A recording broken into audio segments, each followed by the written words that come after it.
Dhe për të ftuarit tanë që do t'i prezentojmë tani është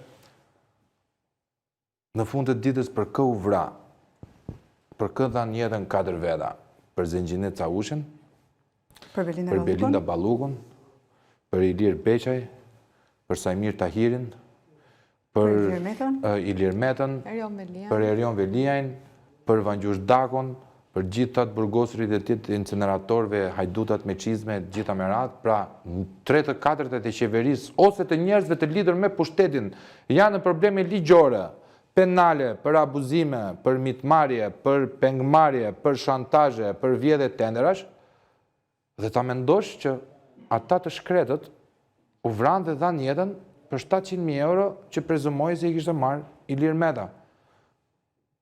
Kjo është pyetja morale, këtë nuk e bën njeri, për kë e dha jetën për Zengjinen?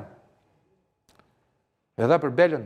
Kush e dha jetën 4 veta u vranë mes qytetit? Pak rëndësi ka e vrau Sali Berisha, Edi Rama, Shpendi, Anduena. Të pyetja e Shpend, unë nuk di të t'jap një përgjigje, po jam e sigurt që do jap drejtësia, s'paku.